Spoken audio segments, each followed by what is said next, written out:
안녕하세요. 김구준입니다. 오늘은 미니멀리즘에 대해 얘기해 보고자 합니다. 작년 여름에 저는 동탄에서 서울로 이사를 했습니다. 집 크기가 반으로 줄었어요. 집값이 너무 다르더라고요. 이사를 하면서 별 생각 없이 동탄의 커다란 집에서 쓰던 물건을 다 가지고 왔더니 서울 집이 물건으로 꽉 차버렸습니다. 집이 반이 됐는데 물건이 들어차서 제가 생활하는 공간은 한 4분의 1 정도로 줄어든 것 같더라고요. 저는 이때 미니멀리즘에 관심을 갖게 됐습니다.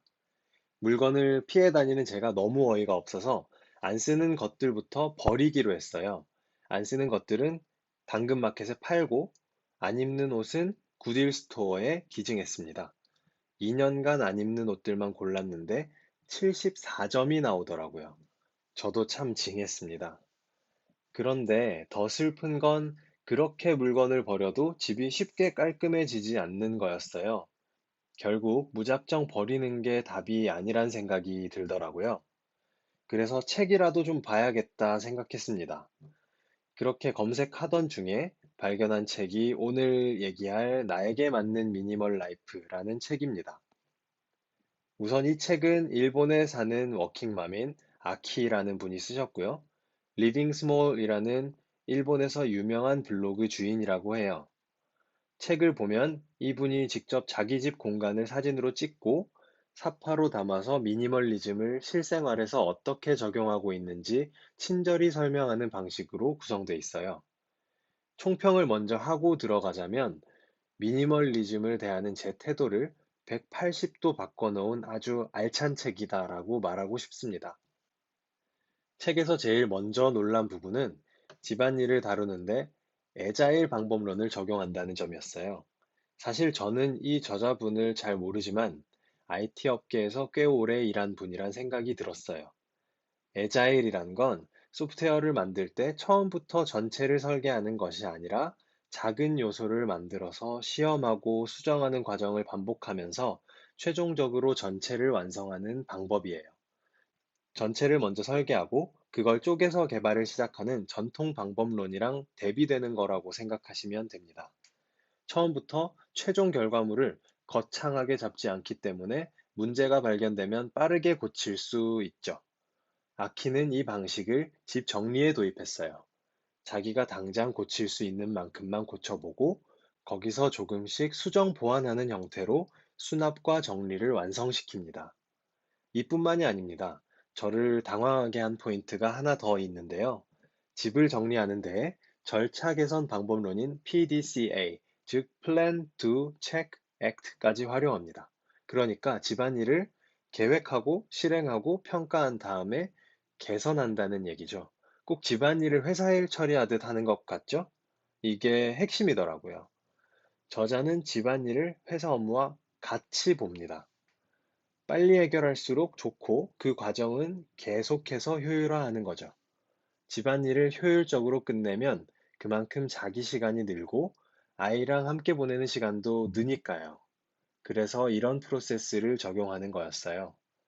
정리를 좋아하는 사람들이 미니멀리스트가 된다고 생각했는데 집안일을 최소화하고 시간을 만들기 위해서 미니멀리즘이라는 도구를 도입한 거였어요. 여기서 제가 크게 하나 깨닫게 됐습니다. 또 한 가지 저를 깨우쳐준 내용이 있는데요. 혹시 이익은 매도가 아니라 매수 시점에 결정된다라는 말 들어보셨나요? 부동산이나 주식 같은 거 투자할 때 주변에서 많이 들은 얘기였어요. 이 책에서 이걸 또 생각나게 하더라고요.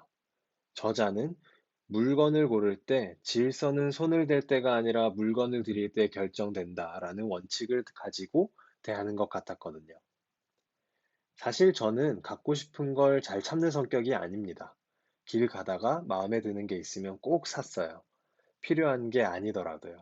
그런데 그렇게 가져다 놓은 물건은 어지간해서 버리지 않게 되더라고요.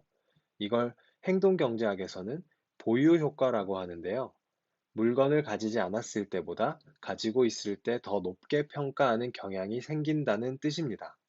아키, 이 저자분은 이 부분을 인식하고 물건을 가지기 전에 결과를 먼저 생각하더라고요.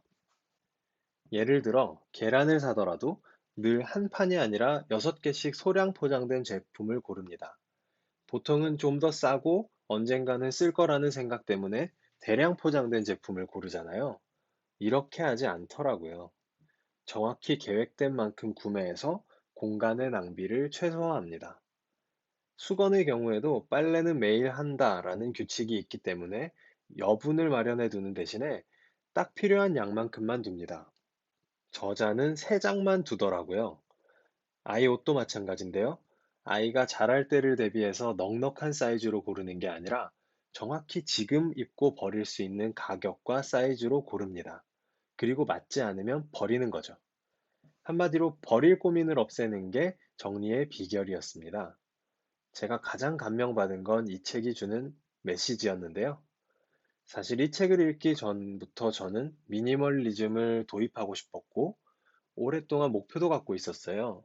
그 목표는 바로 내 짐을 여행용 캐리어 2개에 담을 만큼 줄여보자라는 거였는데요. 어떻게 했을까요? 무르나 마나 당연히 못했겠죠. 목표가 너무 멀잖아요. 짐이 한가득인데 캐리어 2개로 줄이자니 말이 안 되죠. 아예 첫 발도 못 내딛었어요. 나에게 맞는 미니멀 라이프를 읽으면서 또 함께 읽은 책이 한 권 더 있는데요. 궁극의 미니멀 라이프라는 책입니다. 또 다른 일본인 작가분이 쓴 책이에요. 이 책에서는 제목처럼 궁극의 미니멀 라이프를 보여줍니다. 형광등 대신 전구 3개로 살고 냉장고나 세탁기 같은 흔한 가전도 들이지 않습니다. 환경을 걱정하는 저자의 고민이 이해는 되지만 저 같은 일반인은 사실 무리가 있잖아요. 제가 목표라고 말했던 여행용 캐리어 2개, 그게 딱 이 수준이더라고요. 그에 반해서 아키의 책은 제목처럼 적당한 지점에서 타협을 했습니다. 청소를 줄이려고 로봇 청소기를 구매하고요. 이불은 세탁 보관 업체에 맡겨서 눈앞의 복잡함을 우선 줄입니다. 소비 욕구도 포기하지는 않아요. 대신 적은 양이지만 품질이 좋고 가격이 높은 제품을 구매해서 충족합니다. 효율을 위해서 비용을 지불하는 거죠. 결국 이 책의 메시지는 간단합니다. 죄책감을 가지지 말라는 거예요. 할 수 있을 만큼만 하자는 거죠. 그러면서 절차를 개선하면 할 수 있는 양이 늘어난다는 겁니다. 합리적이죠? 마치 정돈된 삶과 넉넉한 여유 시간을 위해서라면 다른 자원은 아낌없이 써라 하고 얘기하는 것 같습니다. 책을 읽고 나서 제가 곧바로 시작한 게 한 가지 있는데요. 바로 정리 바구니를 쓰는 거였어요. 원래 양말이나 속옷 같은 거 빨래하고 나서 갤 때 이런 생각 들잖아요. 아, 이거 내일 입을 건데 내가 꼭 개놔야 돼? 근데 또 안 개놓으면 정리 안 한 것 같아서 스트레스 받고 저도 그랬는데 이제 바구니를 하나 놓고는 양말이랑 속옷은 거기에 그냥 던져놔요. 대신 들어있는 장소가 딱 정해져 있고 바구니가 적당히 가려주니까 훨씬 깔끔하고 마음도 편하더라고요. 예, 여러분도 저처럼 미니멀리즘을 거창하게 생각하지 말고 가까운 데서 한 가지씩 풀어나가면 어떨까요? 오늘 영상은 여기까지고요. 앞으로도 라이프 스타일을 발전시키는 주제에 대해 많이 공부하고 공유하겠습니다. 영상 끝까지 봐주셔서 감사합니다.